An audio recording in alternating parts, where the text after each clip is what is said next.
And Dr. Ryan was like, you have a sugar addiction. And I was like, what? I'm addicted to, no, not me, right?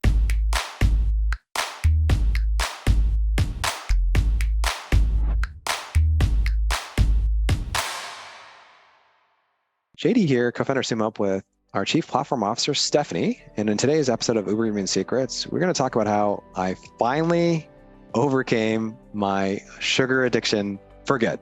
Okay. And I know what you're thinking, Stephanie. All right. You're like, what is this? This is not real.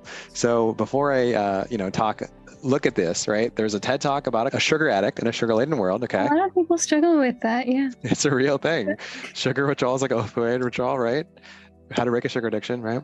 And so, why this is so important is it's bad, right? It's pretty tough to be addicted to sugar. I'm talking not like a former addict here, but I think like a smoker or whatever, but I think it's bad, right? And so how I found out that I had this challenge started out with when I was a kid, I was like stuck on public school lunches, right? I think the public school lunches were super processed, right? And there was like sugar in everything. And so I'd notice every time I had a lunch, or even a breakfast, for example. In the States tends to be that way. Yeah, I'd fall asleep. And I'd be like, why am I the only one falling asleep? So I'm like super sensitive to processed foods.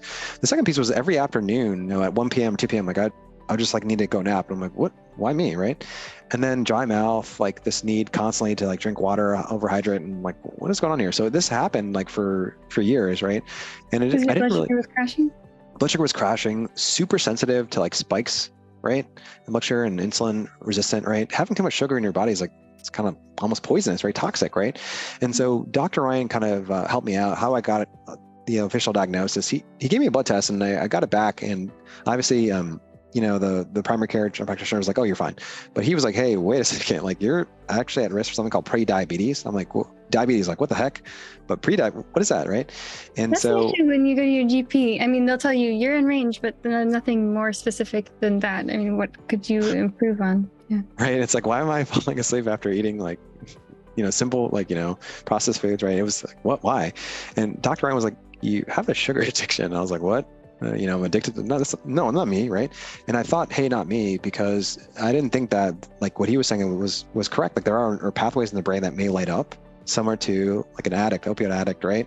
Somebody addicted to a substance lights up, right? And so you go to McDonald's, like they put sugar in the buns, hypothetically, apparently, and they put sugar in the ketchup, like everything has sugar, right? It's a glut. And so for me, it was really important to kind of nail like this process of controlling it, because there were like three main blood values that really dictate, how to control it, right? So fasting glucose, what is it, right? It gives you a snapshot in time of kind of the blood sugar level in your blood, right?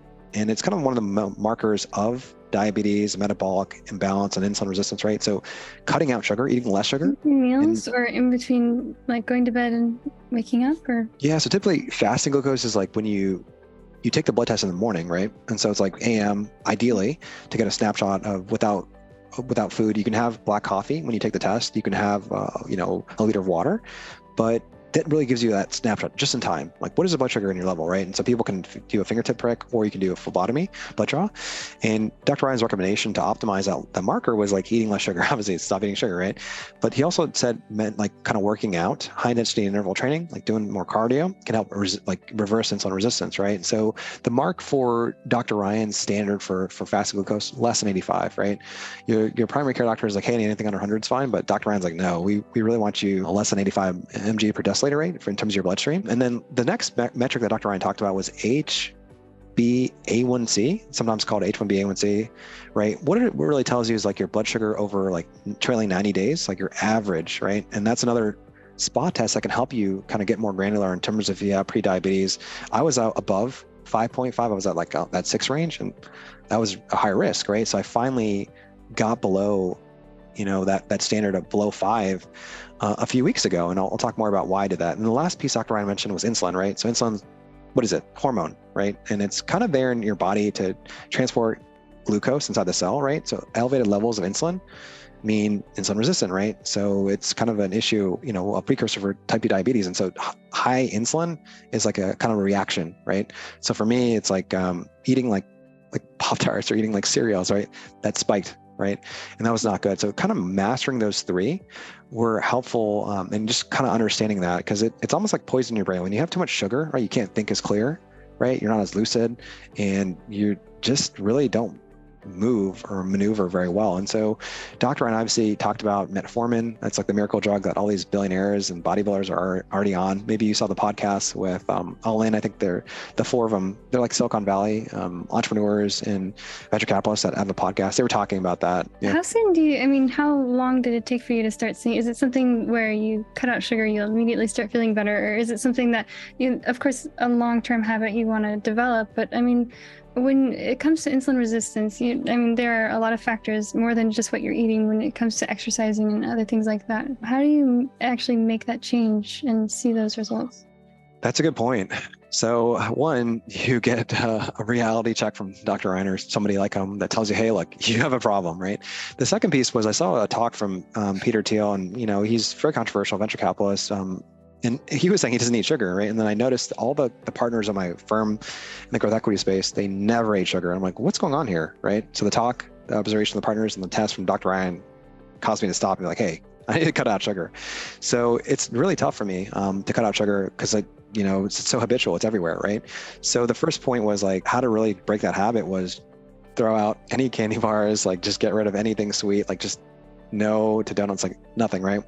And the second piece was I just kind of flipped a switch in my brain where I was like, you hear that story, Stephanie, like if you smoke a cigarette, you take 7 days off your life, right?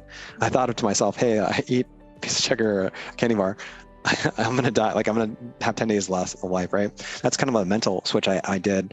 And also making it difficult, like not only not having it at my home or not having it at the office, or just saying no, like was helpful, but like deleting DoorDash. I deleted DoorDash like Monday through Friday and just added it back on like, Saturday cheat day, right? But just simple things like that made it difficult for me to kind of even think about it, right?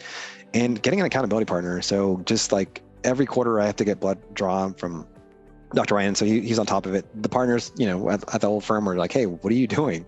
Like, why would you eat sugar, right? And just kind of getting that network of people that were just against it kind of helped out. Kind of similar to you joining CrossFit and joining a tribe of people that were super dedicated to being fit, right? Having an accountability partner. Those are the four ways that kind of helped me out. Just avoiding making it like just terrible, like as if I'm, losing 10 days of my life, right? Making it super difficult to even touch. And then thinking about, hey, look, if I take this, I'm seen less. I have less status in like my social hierarchy, social group, right? I think how I solved it really was like, hey, do more cardio in the morning, fast cardio, get on metformin. Metformin is an old-time drug that was used for type 2 diabetes in the world. It's been around since 1959, and it's used off-label, right, for people to really handle carbohydrate and process it, right?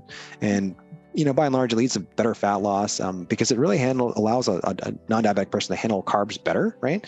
And that's one reason why I was kind of talking about it earlier, like bodybuilders and the billionaires on the podcast were talking about it because it makes muscle cells more sensitive to insulin, right? So more nutrients can kind of be shuttled towards the muscle cells, right? And so it's kind of like interesting because they have used it for like anti-aging. And so while it's doing kind of the work on the muscle cells, it desensitizes your fat cells to insulin, right? So fat cells can't store nutrients as easily. And so muscles get bigger, fat stores get smaller, hypothetically, right? And also people are just genetically predisposed to being more or less insulin resistant, essentially. Yeah, some people are, right? And so that's what I learned. I learned that my family has diabetes on my father's side, so I'm mixed, right? So my family on my father's side has diabetes everywhere, and it's like so bad. But I think those three were really helpful: the metformin, the fast cardio, and just cutting out sugar, and then being shamed, right? If you even touched a cupcake or had the sweets, and it was a personal battle, and it's kind of I only kind of solved for this like just some time back, but it was just kind of nice to like have fasting glucose below 78 for the first time in my life, like have H1B, A1C below that standard. It was kind of like a personal 4-minute mile, right? And obviously you're just like, hey, what is this? What is JD talking about? Like sugar, right? Is this an addiction real? But everyone has a personal battle, right? And for me, like one thing I used to kind of substitute with sugar because you get those cravings, right? Like for these Snickers bars or these Mars bars, whatever it is, right? Or Hershey bars, right? Like substituting that with like salt, like or pistachios or nuts, right? And kind of flipping that kind of helped me out from a day to day. But it's super important. I mean, you may not have any issues with blood sugar, but there may be other kind of pieces you need to kind of double click on, right? Yeah. And focus on. But that, that mix of the therapeutics, the blood testing, and the habits really kind of help me out. And so having hopefully measurable data really makes a huge difference to kind of identify those things you might not even know you're struggling with. and having the ability to nerd out with it with like somebody like an advisor helps out too, and call you out. And who would have thought there's so many people that are sugar addicts, right? It's so Yeah. easy to get a hold of. Yeah. I There mean, should be like a sugar Alcoholics Anonymous, sugar anonymous for people like myself. But yeah, I mean, it kind of reminds me of just like we're all fighting our own internal battles, but having the right advisors and data and kind of guidance and network can really help you solve it for good, right?